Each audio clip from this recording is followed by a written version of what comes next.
So today we have a panel discussion on why developers are the new security leaders, and I would like to welcome our esteemed panelist, Vikas from FIS, Hilal from Razorpay, and Jean from ServiceNow. Myself, Vaibhav, I'm the founder and CEO of AppFind.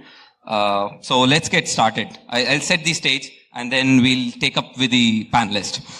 So as per the IBM report, a security breach due to insecure code costs approximately $4.5 million each incident. So it's very critical to have appropriate security controls at the right point of time in when you're developing softwares. And obviously the responsibility is traditionally, the traditional tooling that we used to have, a traditional responsibility model that we used to have is shifting slightly from, or aggressively rather, from the traditional model of security teams being different or separate from the product teams to the product development teams. So with that, I would like to start the panel with the first question. The first question is for you, Vikas. How has your organization's approach to security ownership evolved over the last 5 years? From the development perspective, right? Yeah. So I would say over the last 5 years, the way things have changed is that the developers are not the people who are only creating the code. From a security standpoint, we have seen a shift towards the left. And what I mean from shift towards the left is that earlier, a coder would just do his bit of coding, then that will be tested. Then the people from the security team would do the testing of that. If there is something that is identified, it is sent back. And instead of sending back what is not right, it is better that the developers at the stage of creating a code should develop the code in such a way that the security is embedded. And that is what our organization has also changed. To be able to do that, one is that you try and change the entire environment, which we will certainly talk about, but that takes a long time. Because old habits die hard. You can't have that old developer to get trained into the security aspects and make them understand how the vulnerabilities work, what you should not do. So the way we have done is that we are doing on that training part also, but parallelly, we have an absolute new function and an absolute new product that we are working on. So the rest of everything will get developed gradually, but a new product with a new team who actually even worked during the pandemic. So a lot of people would not even know that we had one office which was pretty much open during the pandemic also, and people used to come and work from the office, right? And the purpose is that to be able to do coding securely, you just can't be working on creating your own standalone code. You have to work with other people. You can't be doing a secure coding from your bedrooms. Right? So that is what has changed. So one, a new product. Second, a new team. And third, working parallelly on the ancestral systems and application to get those changes.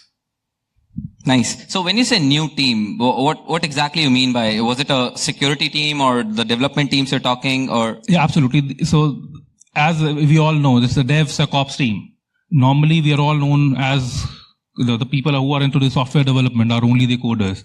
And just to take that dipstick of the people in this room, who all are the coders here or software developers? If you can raise your hand. Okay, software developers, right? And just keep your hand raised, please, for a second. And who out of you actually do the secure coding in your environments? Now there are more hands raised, huh? More people are doing secure coding than they're actually coding. And okay, and being in Nullcon, who all of you are from the VA, PT, or cybersecurity function? I think that's the majority. I see common hand. And how many of you know coding? Only a handful, right? So the difference is right pretty much over here. The people who know security probably does not know coding the way, and I'm not talking about you doing your coding of to get your activities done of VA and PT. It is actually developing a code. It is developing a software. So from that standpoint, the secure DevSecOps people are the one who are learning security as the primary thing and also development as the primary thing in their course curriculum. And that is exactly why you would also see a lot of people getting more money in the market who are freshers than the people who are coding since like 10, 15, 20 years, right? So the new team is the DevSecOps team, who's working on the products. Nice, thanks. So Hilal, next question is for you. You're working in a really big product company. So what, in your experience, has been the catalyst for shifting security responsibilities from the traditional security teams to developers? I think it's very obvious, right? So security teams cannot be like these massive resources, massive teams that can look after every aspect of security within the product. So it's always going to be challenging to scale your operations to ensure that, okay, you have sufficient amount of security basically built into the product. As Vikas was earlier mentioning, that you need to embed security within the product. So how do you do that, right? So obviously security teams are not going to do it. So in order for us to ensure that, okay, there's a reasonable amount of security that goes into the product, shifting left is the only basically like option, right? So you want to basically like share the responsibility of security across your resources in the tooling that you actually develop and the way you basically productionize your applications, right? So whether it is basically continuous deployment or some autonomous CI/CD pipelines that you create, every aspect of it is actually to ensure that there is coverage across your security requirements. Think about it as a simple application like which you develop, like an API that you develop, has multiple security requirements. It requires security for authorization, authentication, data security. It requires security for a vulnerability that can be used for remote code execution. It can be used to basically send malicious code as well. So imagine like how many test cases you have to execute. So in my opinion, so right now, if you go to any of the sites, particularly like OWASP or SANS or any referential site that gives you a list of test cases that need to be executed, my understanding is that even they are not as comprehensive. So there are going to be challenges when you actually run that application in a runtime environment, and you are not going to have that coverage. And because of those blind spots that you are going to have, you need to shift left because you want to basically like shift or basically like extend that responsibility to your development teams, to your product teams, to ensure that they bring in their expertise as well. So sometimes what happens that we understand source and sinks, we understand authentication and authorization, but what we don't understand is the dependency in which those applications have to be run. So we don't understand those dependencies, but they do. So shifting left is absolutely the most important thing, right? So if the more we actually spend, the more we invest in that, the less it is. Because that's the only way, in my opinion, to scale the security in an organization. Yeah. So, Hilal, I have a follow-up question. You mentioned that, you know that OWASP top 10 or whatever standards you're using, they're not exhaustive. So how do you tackle this problem? Like, how do you ensure that we are having, obviously we can't have 100% coverage, but we can do the best we can depending on our budget. So how do you ensure that we're doing good enough? From the security? I think when we start doing this dynamic testing according to basically the test cases that are already available, our assumption is that our application is not going to be 100% perfectly secure. So we are actually achieving some sense of comfort saying that, okay, we are basically making it difficult for people to basically hack that application or basically compromise that application in a way that can be basically hacked through low-hanging fruits. So, for example, some of these challenge the OWASP top 10 list or SANS top 25 or something else, right? So they give you the best practices, right? So they do not necessarily know the context of your applications. Yeah. So the context of the application is only known to me. So I know which is applicable, what's not applicable. So go according to CIS benchmarks, right? So you have hundreds and hundreds of requirements. How many are you going to satisfy? So it's not always possible. So what is possible is for me to basically reduce the effort or increase the work factor for the hackers to basically be able to basically compromise the applications. Now, in order for me to basically get better understanding or better comfort that my application is going to basically be resilient against basically unknown attacks or unpredictable attacks, what could potentially be done is that you actually throw it through basically like you do a lot of runtime analysis, like you do chaos engineering, you do dynamic testing. That's actually going to be important, and always run it through runtime that's not expected to run. So that, I think, is something that you can compensate along with the best practices or along with the test cases that you're already executing. Thanks for that perspective, Hilal. Jean, I have a question for you. So I know ServiceNow and your previous experience has been, you have been a big proponent of product security in general. So what, in your opinion, have been the biggest obstacles that developers face when taking on such responsibilities of security, like what Hilal is mentioning, those kind of things? So what has been your experience with that? I don't really think that's an obstacle. I think it's more of a mindset, and people are not necessarily used to that shift in mindset today. So some of my team is here, so I'm going to say something, hopefully not to offend them. The phrase that I hate the most, and the phrase that's probably the most detrimental to the security of the products, is security review. Developers dread that, and security people dread that.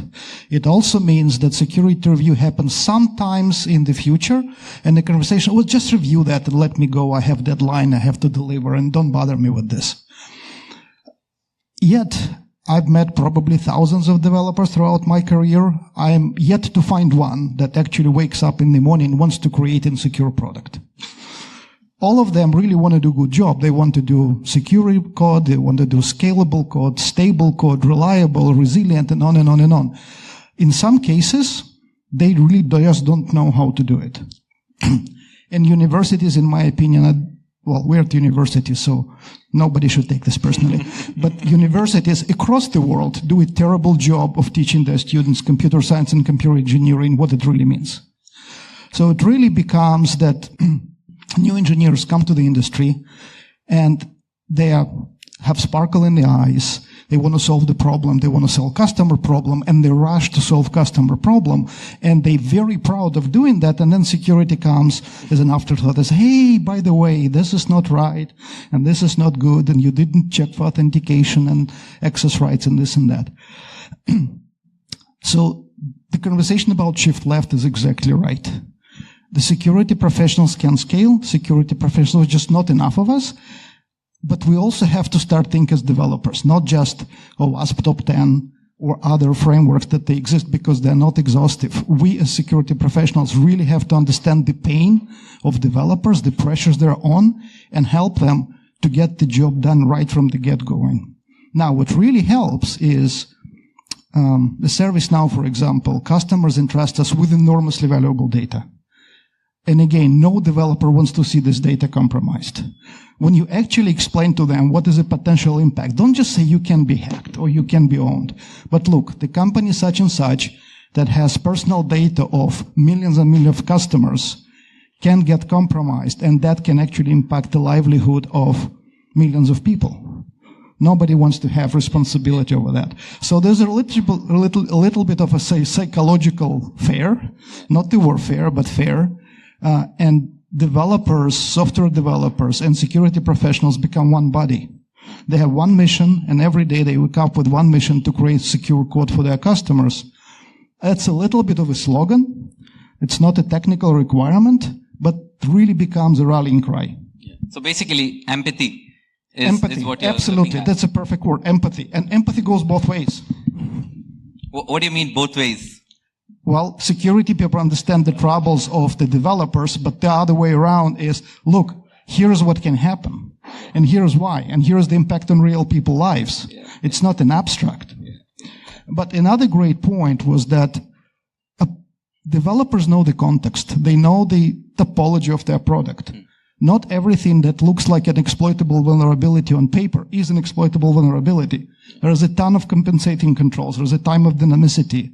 You may have created an, not perfectly secure instance, but if this instance is ephemeral and goes away 5 minutes or 5 seconds, maybe it's okay. Security is a continuum. It's not an absolute term. Or for that matter, running source code scans and you're bombarded with, thousands. Not to mention false positives, right? Not to mention false positives, and you lose all the credibility with developer community with that. Yeah. Absolutely, yes. Yeah, cool. So, Vikas, we are talking about shifting left and integrating tools and all of that. So, how do you handle the perception of security slowing down the development process of the business? That's not a perception. That's the truth. Right, and that is exactly what is required to be fixed. Because one is the coordination that we just spoke about and the empathy. So I'll just dwell on these 2 points first. Coordination is required because one person knows security better because they know how to scan the code with the help of the tools and they are providing their report. But do we really know how long did it take to create that code and how much of pressure did the developer had to get that code created? Because we are no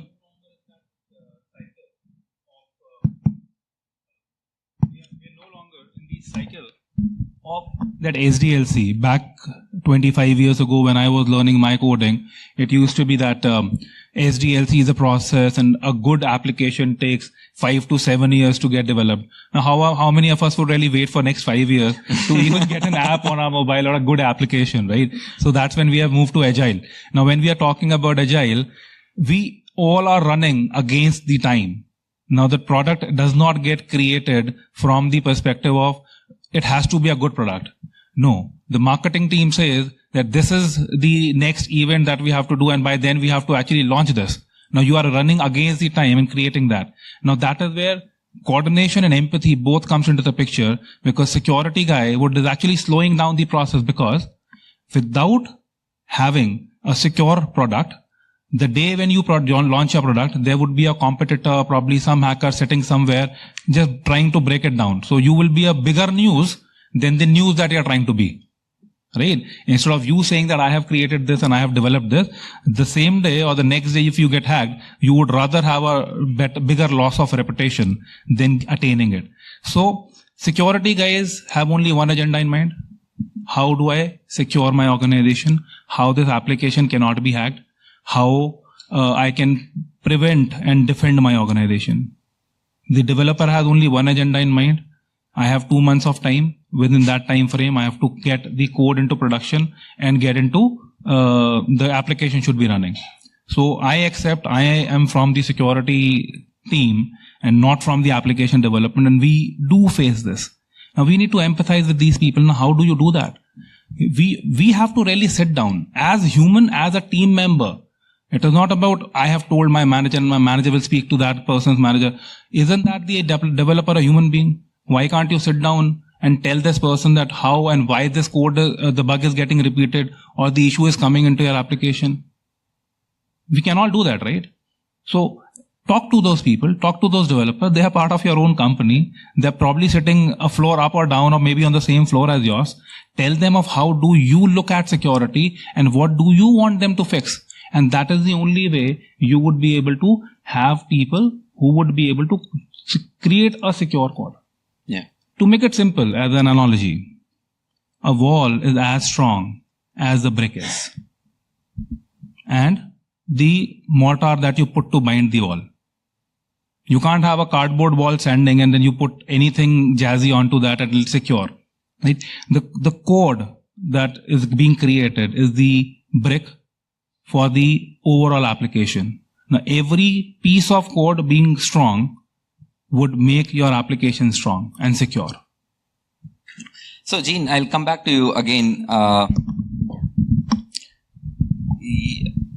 You're running the security program for really big development-oriented companies. So, what training approaches have effectively upskilled developers to really enable what you want to achieve in this shift left product security mindset?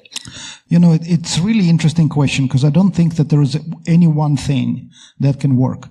And I'm speaking from experience from multiple companies. It really depends on how company view their customers and how they view their data. obviously every company for compliance reason has to have their secure coding practices and this and that, but that's really not enough.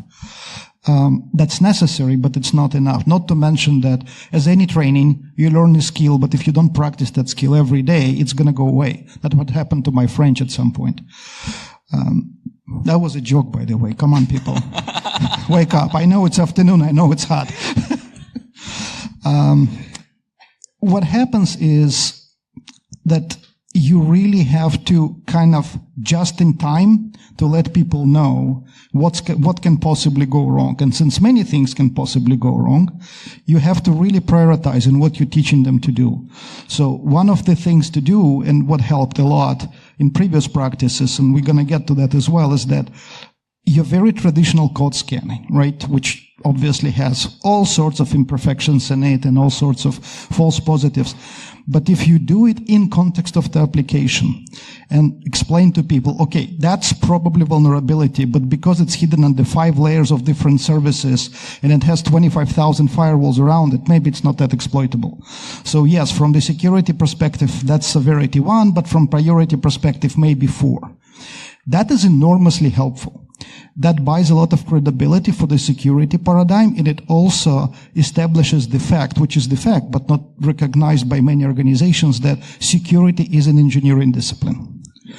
And if anything happens with respect to security, if the breach happens, it's the same thing as an outage. You have to actually treat that exactly the same way as you design your application. How you recover, how long does it take, how long can you afford for your application to be down, what amount of data can you afford to lose. Well, an answer 0 is not a good answer, it's not a practical answer, right? Do you need to re-encrypt the data after it's been exfiltrated? Hasn't been infiltrated or compromised as well? So all of those questions and all of those workshops are part of the paradigm that we're using consistently, on an ongoing basis, and we'll be expanding more and more, and on all levels. Another thing that matters, in my experience, quite a bit is the tone at the top. Coming from CEO to CTO to engineering leaders to engineering VPs, if they understand the importance of what's going on, if they perceive security as critical as resilience and reliability, developers will get the message. But if you have disconnect between the slogans and everyday life of developers, no amount of training will ever help. Yeah. So, Gene, small follow-up question, and we'll try to keep it short. So, you talked about doing workshops or explaining developers why this is a legit vulnerability or maybe an illegit vulnerability. But how do you scale that? Because if you do it manually, it gets tricky. Workshop will never work, right? Yeah. That you can do them till whatever, right? And it's not going to help. It's really an ongoing set of tooling and practices that we're not there yet, but I'd like to. As you commit your code, it runs through the bunch of tests and actually tests that understand what's truly vulnerable, what's not, and at some point can actually prevent your code commit. Right? But not just block it, explain why and help fix it. Exactly as compile error, right? You're not going to commit, you can, but you're not going to release the code that doesn't compile. It's exactly the same approach. Yeah. Very interesting. So I'll come to you, Hilal. We are talking about a lot of tooling with respect to CI/CD, shifting left. You talk about runtime security. It involves a lot of tooling, both from development perspective and security perspective. So how do you deal with tool fatigue? A tool fatigue can be real, right? I have not experienced it myself, but it can definitely be real. So what happens is that it has to kind of fall back on the number of tools that you are going to be using and the quality of those tools. So to give you an example, right, so one of the most popular vendor in software composition analysis or static code analysis, we onboarded a tool, and that tool promised to do a lot of stuff, right? And some of it, they did it very, very well. So one of the things that I really wanted them to be successful at, which they claimed to be successful at, was basically sandboxing some of the vulnerabilities and doing a replay of the vulnerability to basically validate whether they are real vulnerabilities in the code or not. So we onboarded that tool, worked with it for 1 year. That sandboxing feature did not work. So, I worked with their solution consultants, the architects. I worked with the product team to get it working. And I'm sure you were paying heavy to them. That's secondary. So, I think, of course, like we had to show ROI, but in this particular instance, we really were interested to see how it actually goes. Now, that particular sandboxing, basically feature did not work for a year. And by the time they promised that it will work, a renewal time had come. So now imagine, like, that's one tool that we are going to be running, and even their people are not very confident if that tool is going to be running perfectly or not. Imagine what is the condition of those, developers going to be, or our own security people going to be, when they are not able to effectively use that tool for the purpose it was actually built. So now the second thing is basically, think about it like this, right? So I give a tool to a developer. Say, oh, this is the greatest tool in the world, and you should be using it to basically do a lot of stuff in security, like ID, monitoring, whatever. It could be anything. So now what happens is that we do a lot of customization on those tools. And while we do those customization, we get basically like used to basically like tool working in a certain way. So we know the commands, we know the environment in which it actually effectively works. And then we get so attached to that tool, it's very difficult to give it up. So now that tool actually cannot basically reconcile the new vulnerabilities that come in. And it does not decipher, okay, what are the new weaknesses that are going to be in the code. So now I had to give up that tool. So transitioning from that tool to the new tool is going to be difficult. It's going to be like incredibly important to see, okay, how I'm going to transition from something that I was very used to, because it requires a lot of training. It requires basically like learning curve and things like that. So that becomes difficult for him to adopt something that's going to be much more comfortable for him. So now, in my experience, like each developer has tools that are related to basically like productivity enhancement. They have auto completions and all that. They have some tools related to security. They have some tools required to quality, performance, resilience, and things, or even architecture as well. So now imagine the bunch of tools that he has to work with, and how many tools he's going to be trained on.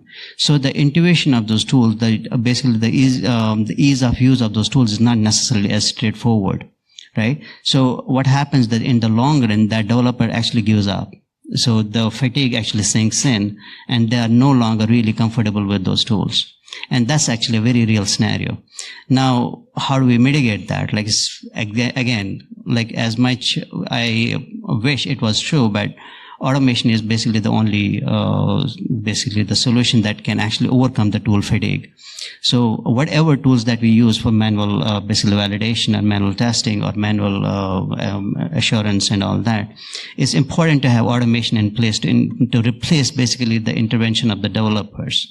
So when you actually remove basically the tool dependency on the developers, you get basically the security that you need. At the same time, the developer does not complain about them. So to answer your question in short, I definitely think there can be tool fatigue. That's a definite possibility, and there are reasons for that. But of course, there are solutions as well. So do you see this working? Like, have you tried this model and saw that there has been improvement? Obviously, it takes time. It's not like 1 year suddenly you have all the things sorted out. But have you seen improvements happening? 100%. I think one of the success stories for us at least was when we started with basically doing, software code analysis, right? Secure code analysis. So we used to get massive amounts of false positives, right? So that used to be a massive exercise. So then we were thinking, why we did this in first place. So, and now our security engineers, our developers were constantly at loggerheads, like they were always in conflict whether that's a real vulnerability or not. So that used to be a massive challenge to basically come to a common ground and say that, okay, this is actually a vulnerability. And given that we got a lot of noise as an output from the tool, so it was getting extremely, literally impossible for us to do any kind of secure code analysis. Now, what we did was basically we fine-tuned and we introduced basically automation in the SA tooling. So now what happened was that rather than us actually like telling somebody, okay, this is a real vulnerability or not, we automatically started basically analyzing them on the runtime. So that led to basically like a reduction of the false positives that used to go into the production. So now developer, whenever he sees an issue, it is no longer non-validated. It is Very something that they have to work. So it basically reduced the friction that we had with the developers. It reduced the amount of time that went into testing, and it obviously made the entire process much more efficient. So yeah, that was a success story, and I think similar things we did in other side as well. We did, for example, secrets management. We did a tremendous amount of work in secrets management to eliminate the need to do that manually. Similarly, we did it also for detecting any kind of PII, any kind of sensitive data in the code. So we did a lot of automation, and we reduced the human dependency on basically figuring out whether some data is basically PII or not. So a lot of success stories which kind of like eliminated the fatigue. And I'm sure developers would have loved it. Oh, absolutely, yeah. Yeah. Nice. So I have one last question for all the panelists. We are seeing this AI ML thing, LLMs, Cloud A, ChatGPT, DeepSeek and all of that, doing really smart things, at least from the textual LLMs are doing great. So how do you see, and coding as well, Copilot and all of that. So how do you see AI ML changing the developers' security responsibilities? And can start maybe Gene. So if you're trying to use today any generative AI for code generation, I would be very, very careful. And the reason I say that is I know they will be great one day, but today the code that they generate are kind of very junior inexperienced developer level code. But they generate so much of it that you can't manually review them all. So, and I would just caution, and I have cautioned our organization, I caution everybody in the room, yes, if you're trying to code hello world, it's great. But if you're actually trying to generate a bunch of code and push it into production, you should be very, very careful. No existing tool, of course, static code analysis, dynamic code analysis will catch all the garbage that it produces. So be careful with that. So that's the sad side. The happy side is it actually helps us a lot to understand what requires manual review and what requires more automated, what allows for automated review. We are using LLMs today, our own LLMs, to kind of risk score the code that is produced by developers and how much security testing it requires. So you have to, just as any tool, it's very powerful, and you have to be really, really smart how you're using, how you're applying it, and please don't use it for code generation and push it to production, especially in the cars that the previous panel was talking about it. And exactly for the same reason, in our organization, AI is allowed, but from a perspective that it is restrictive to what output you can get. Otherwise, if you're trying to generate the codes, that query would not run. Sorry, come again? The queries for code generations would not work. Oh, you can still use Yes, LLM. you can use an That's LLM, very but for the code generations, it is not allowed.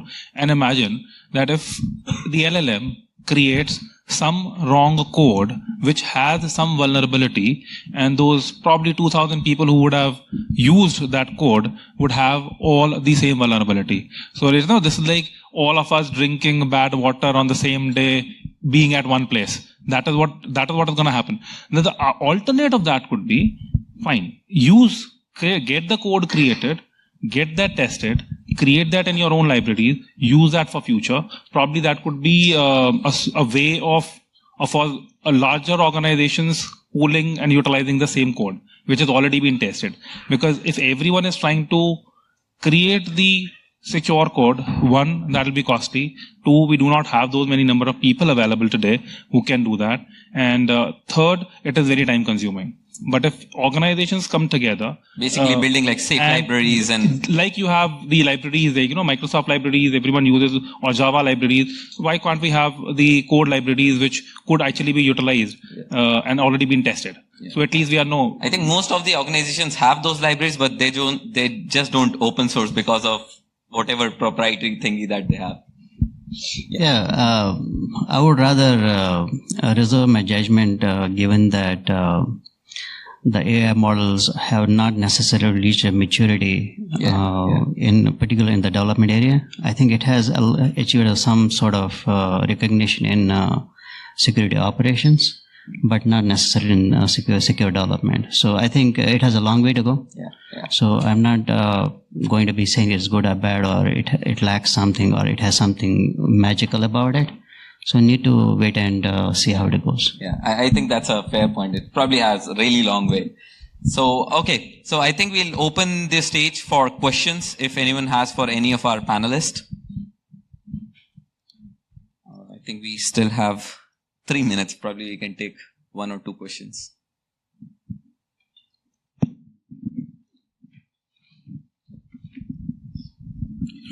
Hi, this is Krishnendu Datta here. My quick question is, for an organization who is yet to mature in terms of, developing cyber security.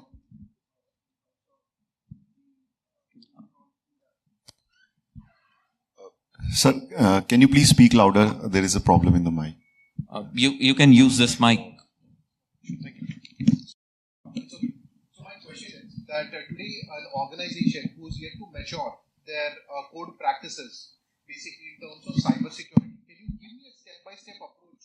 How can the coders mature or contribute towards the cyber security approach? Anyone can take. Sure. Let me say. So that's a very broad ask, right? Yeah. So,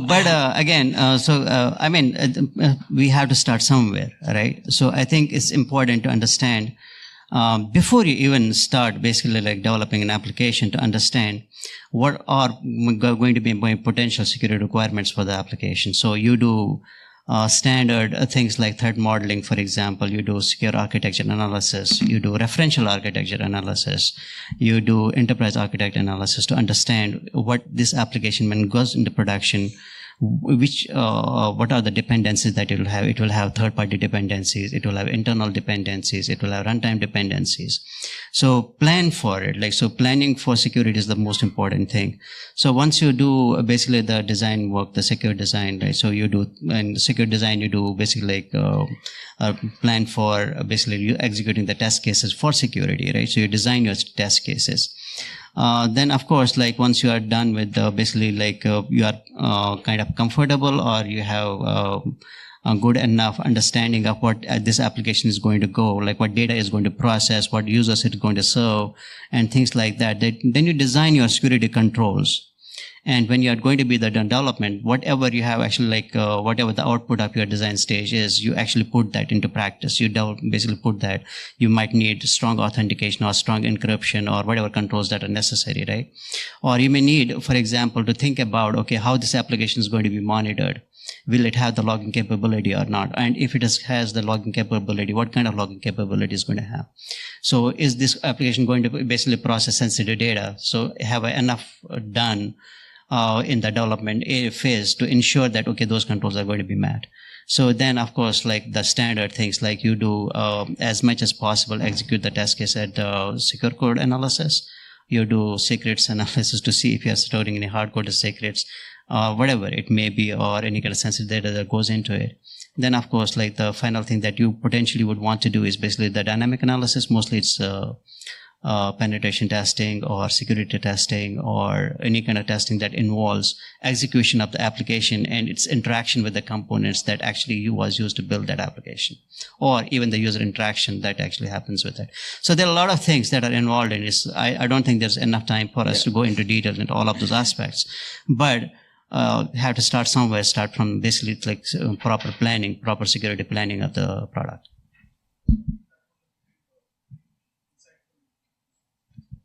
My pleasure, man. He gave you the entire strategy of Vaibhav. You can just confident. Any other question? Yeah. Can I just a quick follow-up? So that was actually very beautiful, that although you said it's very broad, but it's beautiful. I would also say there is a huge dependency on organizational culture and the size of the organization. It's very different how you mature small organization versus how you mature large organization. It depends where they are in their journey. And it doesn't really depend on the size of the security organization. It really depends on the culture of this org and how much of a journey it has to go through.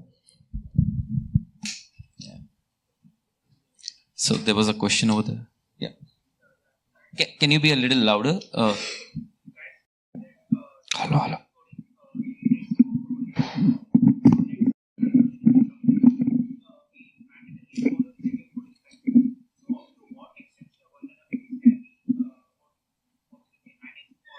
It's a subjective question, but I'll just repeat the question.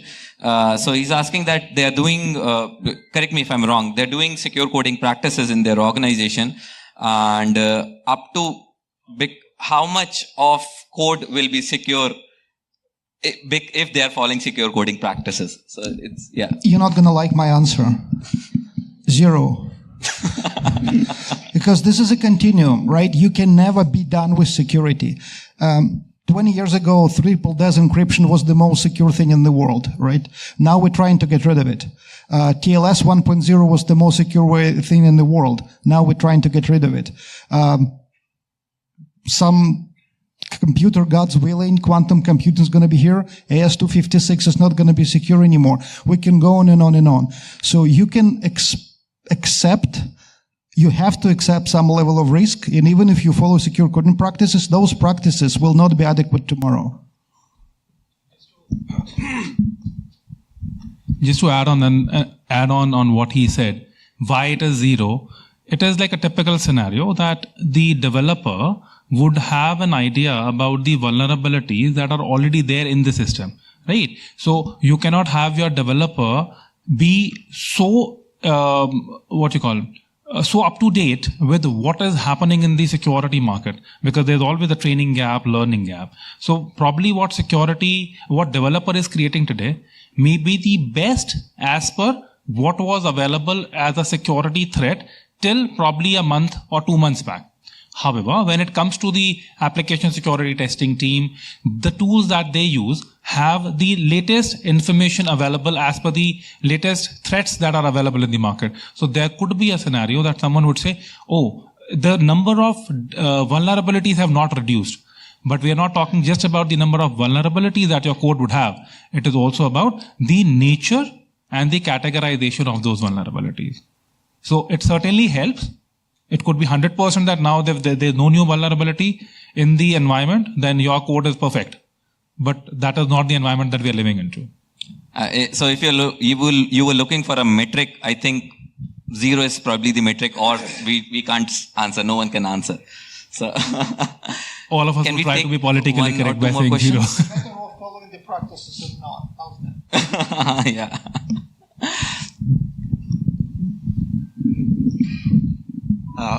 Okay, so I believe you all have talked a bit about shifting left and how we can be empathetic towards the developers, right? So I believe there's a saying, it's easier to teach developers security than the other way around. And you've given us insights on how we can teach them security, right? So have you had any initiatives or activities in your organizations where the security folks are being taught on how software is being built or anything of that sorts? I believe most of us here are from security background, so it might be better for us to know how we can be more empathetic in learning that. So any insights on that? Should I repeat the question? Yeah. No. So I think if I understand correctly, what you're saying is it's easier for developers to learn security, but not the other way around. So what you're looking at is because a lot of folks in this room are from security background. How do developers learn? No, how do security folks learn development practices? I got did we capture it correctly? Yeah, more on that. So basically, it's like to kind of put it simply, right? So to be a good security professional, right? So we need to kind of like at least be familiar with basically the technologies that we work with, and that includes basically programming. Programming is not necessarily always coding, so it's always about basically understanding what the code does. All right. So for example, like if I'm able to understand what a source is, what a sink is, I'm already a programmer. I don't need to write that, right? So if there is something that tool actually gives me an output, I'm able to decipher the results. I'm actually already a programmer, so I don't need to basically write code. So now, in order for us to basically become security professionals, at some point you will have to automate things. At some point you need to basically like make sure that things are basically like autonomous in their nature, right? So let me tell you, right? So we all are familiar with the nuclei templates and things like that, which do a lot of things for us, right? So in order for it to work efficiently, what do? We actually modify the templates that are given to us. And the templates are basically YAML format or some other format, right? We understand YAML formats. So, which means that at some point we need to learn that stuff. My strong recommendation is that please, like if you have time, if you have the motivation to do it, learn it. There is no other way to become better at it. Yeah. So I think I was actually discussing this with one of my security leads, and we said, okay, how do we understand React security better, right? And then we thought about, okay, what are the content available on internet? Like, let's see the internet. And then we realized whatever content we saw for basically React security was rubbish. Right? So the reason for it was that we did not understand what he was trying to do. Yeah. So then we realized that, okay, the only way we can understand React security is by building a React application.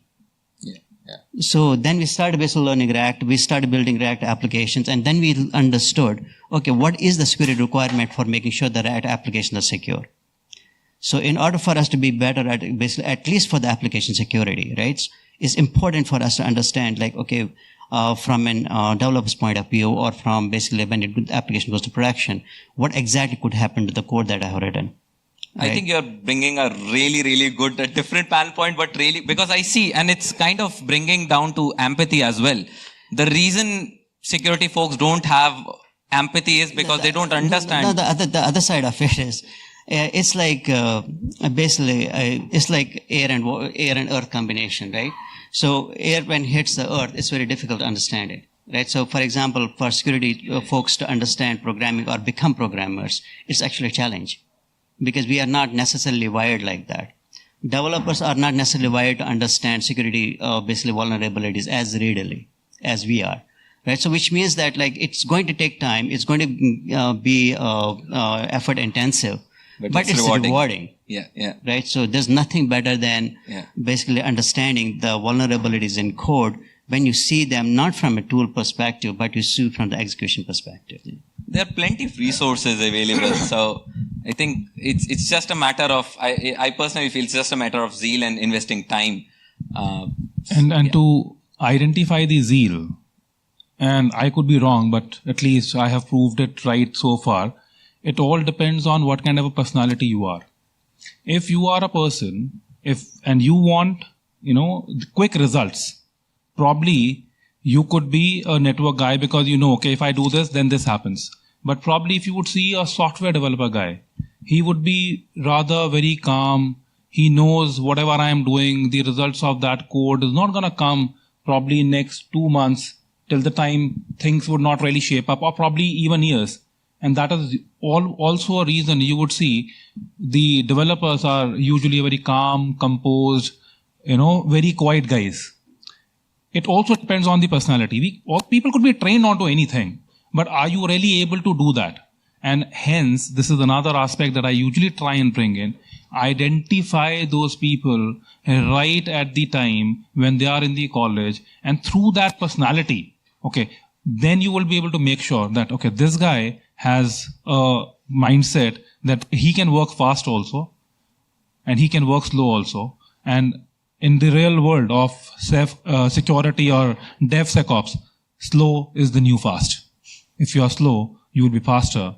But if you will try to be very fast, you would actually have a break, and that your application probably will come down. So slow is the new fast. I think that's a good wrapping up statement. Thank you. Thanks a lot, folks. Thank you, panelists.